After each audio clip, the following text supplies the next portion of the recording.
When I first started baking sourdough, I was completely overwhelmed by all the rules I saw online.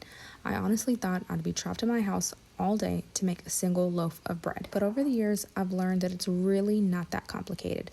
So in this video, I wanted to give you a quick sourdough 101 for those of you who are curious, intimidated, or just wants to make a good loaf of bread without overthinking it. So what is sourdough? At its core, sourdough is just flour, water, salt, and time. It rises because of the wild yeast and bacteria present on the flour and in the air around you. You're basically just giving them a place to hang out and do their thing. Sourdough has been around for thousands of years. In fact, sourdough used to be called yeast, and you would go to some lady's house and be like, hey, can I have some yeast? And she would give you sourdough starter. And I know that on the internet, they're going to tell you this 1-to-1-to-1 ratio and this and this. Stop it.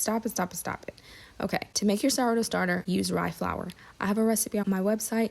If you want a fail-proof method, just use the rye flour, then convert it later. I also have a YouTube video on how to make it. Once it's established, I just throw water and flour into a jar and I stir until it's a nice thick consistency, and that's that. It's really not that complicated. And only need a few tools to bake sourdough bread. For years and years, all I had to make my bread was a banneton basket, a bowl, and I think that was it. I think I used a knife to score it.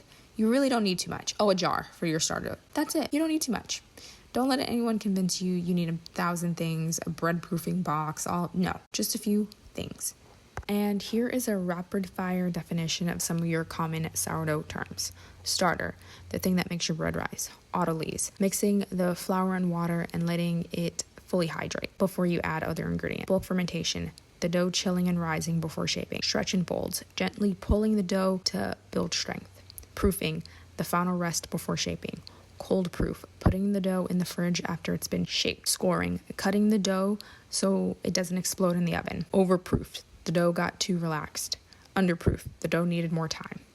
You don't need anything else. I promise you, you need nothing else. Those are the terms you need to know. Notice how I didn't mention discard, because I don't think you need to discard. It's just one more thing that you have to do. More on that in just a second.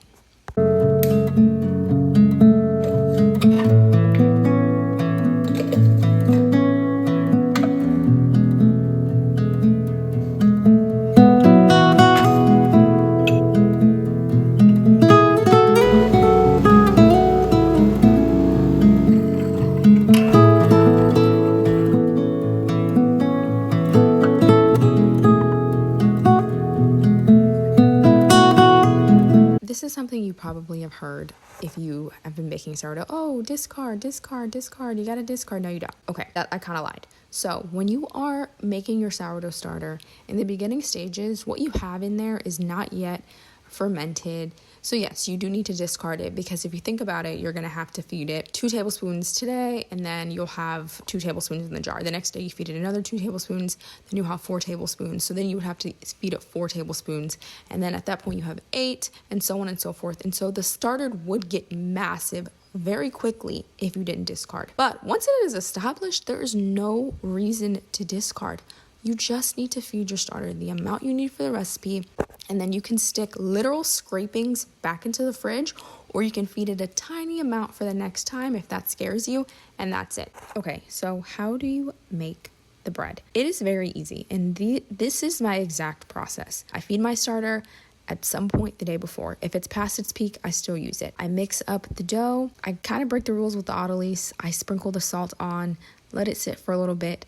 I do maybe 3 stretch and folds if I have time, but I'm a mom and sometimes I don't have time.